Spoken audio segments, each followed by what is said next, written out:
그리고 저 케이블을 꺼내야 하는데 안 닿네요. 이게 픽업 트럭이 이게 문제거든요. 너무 깊숙이 있으면은 손 뻗어서 닿을 위치가 아니라서 항상 밟고 이렇게 올라가서 다시 내려와서 이 차에다 넣는데, 근데 이 차의 장점은 뭐냐, 2열 도어가 열리니까 이 안쪽 공간까지 이렇게 넣으시면 돼요.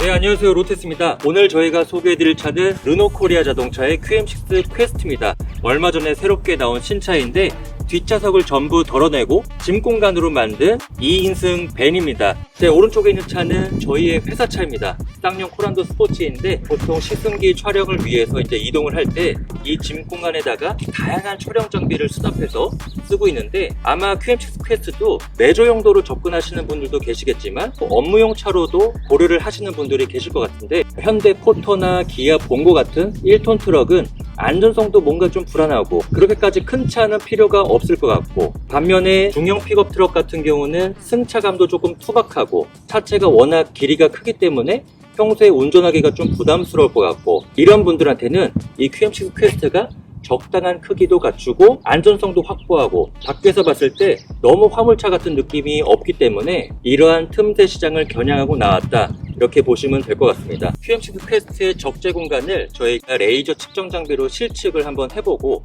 그리고 코란도 스포츠에 담겨있는 저희의 다양한 촬영 장비를 그대로 옮겨 실어보면서 과연 중형 픽업 트럭 수준의 적재 공간을 확보하고 있느냐, 이것도 한번 체크해 보도록 하겠습니다. 자, 트렁크는 일반 QM6랑 똑같이 개폐 방식이 똑같습니다.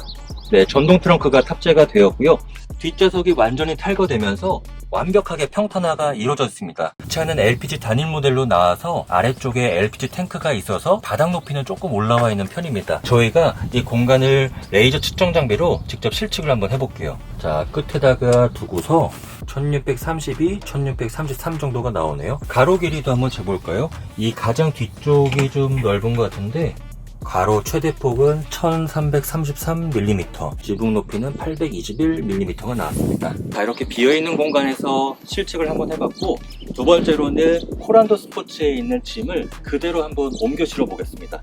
자, 픽업 트럭 타시는 분들은 이렇게 적재 커버들 다 다실 것 같아요. 저희는 이렇게 완전히 밀착되는 형태의 탑을 구입을 했고, 저희가 보통 시승을 나가면은 이 정도의 장비를 이제 싣고서 이동을 하는데 바닥 높이는 비슷한 것 같아요, 픽업 트럭하고. 그리고 저 케이블을 꺼내야 하는데 이게 안 닿네요. 이게 픽업 트럭이 이게 문제거든요. 너무 깊숙이 있으면은 손 뻗어서 닿을 위치가 아니라서 항상 밟고 이렇게 올라가서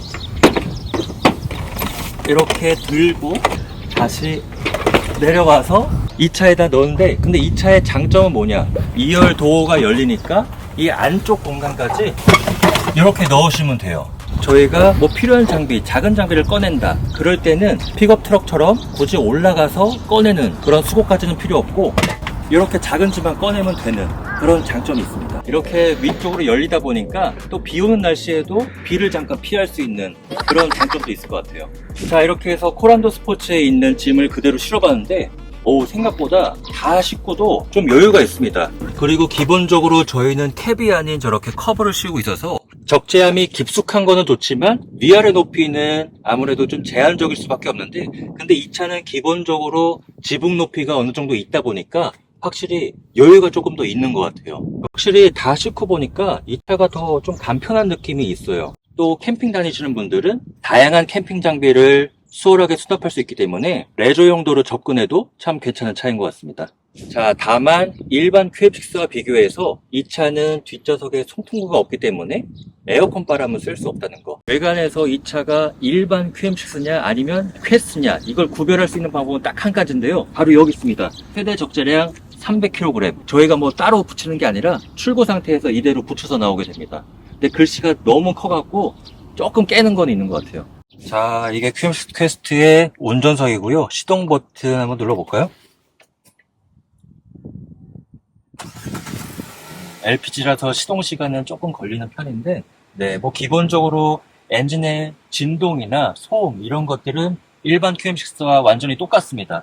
트림에 따라서 센터 페시아의 디자인이 세 가지로 나누는데요. 저희가 가져온 시승차는 중간 트림입니다. 네, 이렇게 위쪽에 모니터가 있고 여기 아래쪽에는 아날로그 버튼이 조금 많이 생겼죠.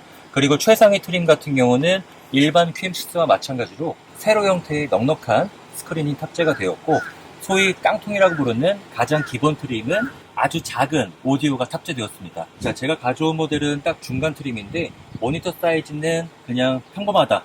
아주 뭐 크지도 않고 그렇게 작지도 않은 모니터가 탑재가 되었고, 지금 보시는 화면은 네, 여기 뭐 오디오 볼륨 조절 이렇게 있고 아래쪽에는 공조 장치가 있고, 네, 내비게이션인데 내비게이션은 T맵이 아니라 아이나비가 탑재되었습니다. 최상위 트림에는 T맵 내비게이션이 탑재되었고요. 자, 모니터 사이즈는 최상위 트림보다는 조금 작지만 대신에 아날로그 버튼이 많아서 직관적으로 조작할 수 있는 점은 좋은 것 같아요. 여기 보시면은 뭐 오디오, 다이얼 버튼, 전원 버튼 있고, 내비게이션, DMB, 라디오, 미디어, 뭐 전화 이렇게 버튼이 있고, 여기 아래쪽에는 전부 다 공조장치입니다.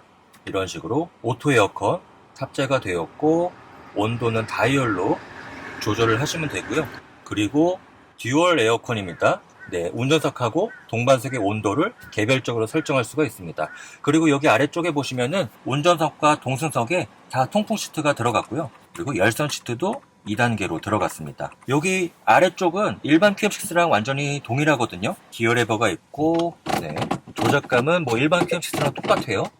왼쪽에는 수동 모드가 있고, 자, 그리고 여기 앞쪽에는 뭐 스마트폰 무선 충전 패드는 없지만 꽤 수납 공간을 널찍하게 파놔서 뭐 지갑이라든지 스마트폰, 뭐 고속도로 통행권 이런 것들 올려두기 좋은 것 같아요. 자, 그렇지만 최상위 모델에는 여기 스마트폰이나 자동차 키를 올려두면은 살균할 수 있는 기능이 탑재가 되었습니다. 자, 그리고 일반 QM6와 퀘스트 모델의 가장 큰 차이점은 바로 이 룸미러라고 할 수 있는데요. 평소에는 거울 모드인데 보통 여러분 이 적재 공간에 짐을 가득 채운 상태에서는 후방 시야 확보가 원활하게 안 되는 경우가 있겠죠. 이 상태에서는 가장 오른쪽에 버튼을 눌러주면은 이렇게 카메라가 나오게 됩니다. 이거 같은 경우는 사제로 다는 방식이라고 하는데 해상도 같은 경우는 조금 떨어지는 것 같아요. 그렇지만 거울로 봤을 때보다 화각이 훨씬 더 좌우로 넓게 보이기 때문에 안전성 측면에서는 오히려 이런 시스템이 훨씬 더 유용할 것 같다는 생각이 들었습니다. 그런데 하나 아쉬운 점은 제가 이렇게 모니터로 하거나 아니면 거울로 했을 때도 이게 반사가 조금 심한 편이거든요.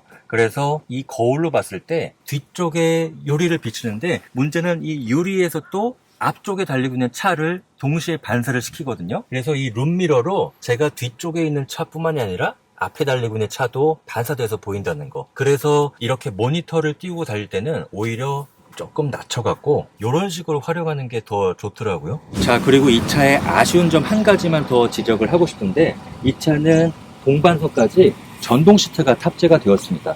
이게 물론 일반 SUV에서는 전동 시트가 상당히 편한데 문제는 이 차는 뒤에 격벽이 있죠. 이 정도 포지션에 있다가 조금 더 눕히고 싶을 때 이게 이제 최대로 눕는 거거든요. 뒤에 가려져서 더 누울 수가 없습니다.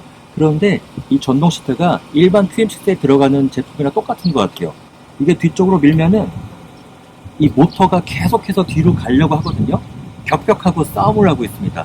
그래서 제가 봤을 때는 어차피 이 차는 등받이를 뒤로 많이 못 누우니까 차라리 그냥 수동 방식을 넣되 가격을 조금 더 낮췄으면 어땠을까 하는 아쉬움이 한 가지 있습니다. 저희는 리피아에서 장을 다 보고 짐을 어느 정도 좀 채운 상태에서 또 옆에 동승자까지 있는 상태에서 저희 서초동에 있는 사무실까지 이동하면서 주행 성능은 어떤지, 연비는 어떻고 엔진 파워는 괜찮은지 한번 체크해 보도록 하겠습니다. 자, 저희가 아침에는 이제 트림 컴퓨터를 리셋하고 왔을 때 지금까지는 평균 연비가 리터당 10.1km가 나왔습니다. 고속도로 위주로 왔는데 통행량이 제법 괜찮다 보니까 두 자릿수 연비가 나왔네요. 참고로 이 차 저희가 작년에 LPG 모델을 가지고 한 309km 정도 연비 테스트를 한 적이 있어요. 오로지 막히는 시내길 위주로만 풀투풀 방식의 실연비 테스트를 했었습니다. 참고로 이 차의 공인 복합 연비는 QM6 LPG가 리터당 8.9km인데 저희가 실연비를 체크했을 때는 리터당 9.08km가 나왔습니다. 근데 이 LPG 차 타보신 분들은 알겠지만 이 LPG 엔진이 연비가 그렇게 잘 나오진 않습니다. 고속도로 위주의 환경에서는 그래도 두 자릿수 연비가 나오긴 하는데 시내 위주의 주행에서는 거의 뭐 두 자릿수 연비는 기대하기 힘든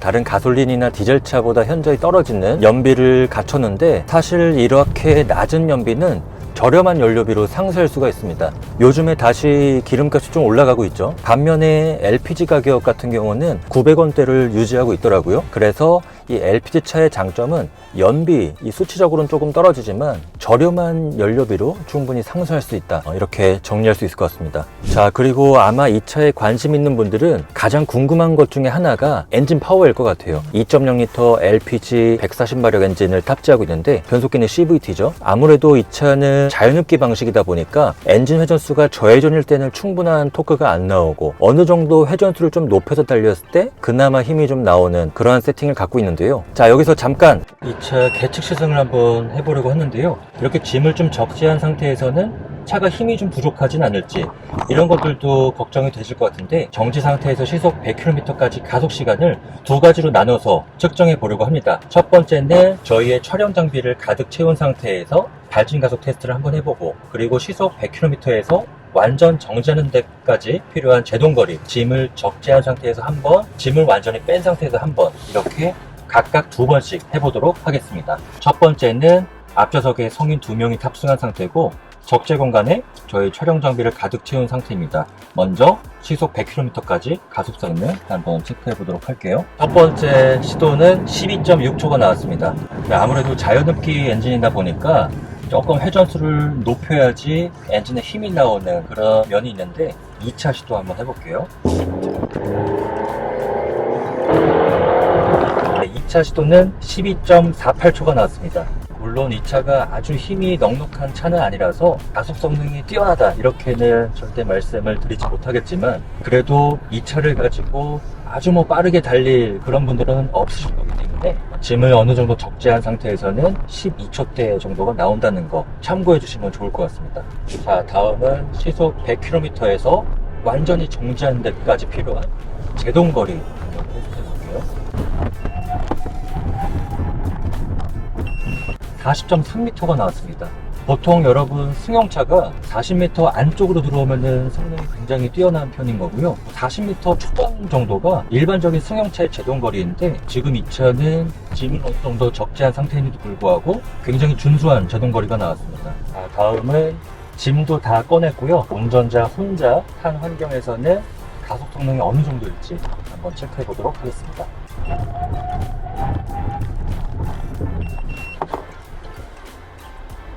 네, 보시는 바와 같이 보통 제로백이라고 많이 표현을 하죠. 한 11초에서 12초대 정도 나오는 모습을 확인할 수 있었고, 그리고 사실 발진 가속 성능보다 더 돋보였던 거는 제동거리였습니다. 엔진 힘이 그렇게 넉넉한 차는 아니지만 제동 밸런스는 상당히 뛰어난 편에 속합니다. 자, 그리고 오늘 같은 경우는 저희가 이제 이케아에서 산 다양한 수납장 같은 것들을 싣고 앞좌석에 남자 성인 2명이 탄 상태에서 이제 운행을 하고 있는데, 어차피 이 차를 가지고 제한 속도 이상으로 아주 쏘고 달릴 그럴 목적으로 사는 분들은 아마 없으실 것 같아요. 그리고 연간 세금 28,500원만 내는 화물차에 속하다 보니까 고속도로 1차로 주행은 안 되죠. 그렇기 때문에 그냥 교통 흐름에 맞춰서 달리기에는 사실 부족함은 없습니다.